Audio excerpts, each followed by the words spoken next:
It could. George Soros has pledged a whopping $10 million to fight hate crimes in the United States. Now, this was a response to the increased number of hate crimes following the election of Donald Trump. The FBI has reported last week that there was an increase of nearly 67% last year in hate crimes against Muslim Americans and an increase of 6% against all groups. So there was already an uptick, but the number kind of exploded after Donald Trump was elected. So between the election and Friday, the Southern Poverty Law Center received more than 700 reports of harassment and possible hate crimes. So George Soros sees all this and he realizes it's a problem. And so he's decided to spend a considerable amount of money to combat it. Soros's nonprofit, the Open Society Foundations, plans to spend at least $5 million in coming weeks to fund grants of as much as $150,000 to community groups and civil rights organizations to develop plans for combating the recent spate of hate crimes and to work with victims. Now, the rest of the money is going to go toward tracking and reporting these hate crimes, because even the FBI is saying that there are some inconsistencies. It's kind of a flawed system. And so George Soros wants to improve that. And I think it's important to do all this. I think it's important to protect people against possible hate crimes. We are seeing an uptick, and I do think it has something to do with the rhetoric of Trump and his campaign. But interestingly enough, George Soros is like, this is not a political statement. I'm not trying to make a political statement. Right. But it is a political statement, and that's okay. Yeah, it is. I mean, could we say it's an underlining political statement? Yeah. It's definitely something. He's a Holocaust survivor himself. Yes. And so for his, for a lot of the Jews and other things, everyone's being oppressed right now. It's almost like going back to the rhetoric that Trump has been putting out there.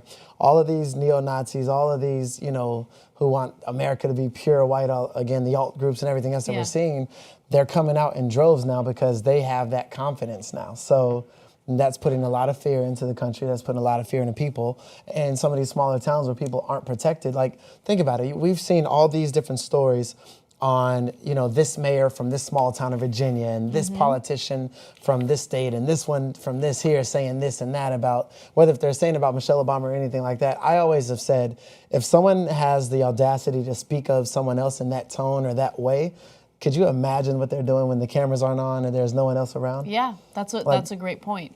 Wow, I never really thought about it that way, but it is scary to think that it could be worse than what the rhetoric portrays. Yeah.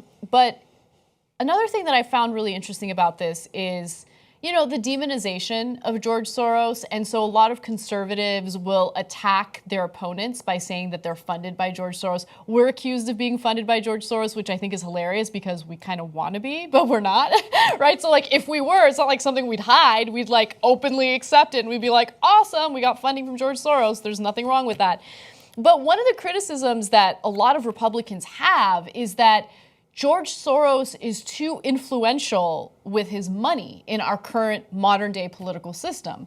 But you also have the Koch brothers on the other side, which I would argue spend way more money in trying to manipulate our elections and manipulate our politicians. And they never complain about that.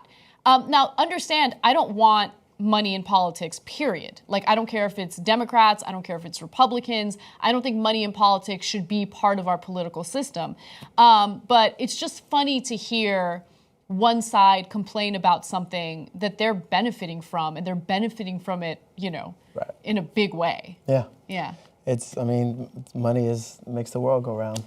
It does. Money makes the political system go around, I guess. 1,000%. But go around in a very corrupt way. And let's just, George Soros' passions have always been to help people and to help fund, the things that he's very passionate about. So if you had 10 to 15, 20 different people that wanted to do the same thing, what's the problem with that? The problem is you have someone who's extremely wealthy, more wealthy than a lot of others. So case in point, if Bill Gates or like Tim Cook or somebody like that was actually out here doing, funding whatever system that they want. Because there's a lot of rhetoric right now of Silicon Valley wanting to create a whole new political party, per se, or a new movement.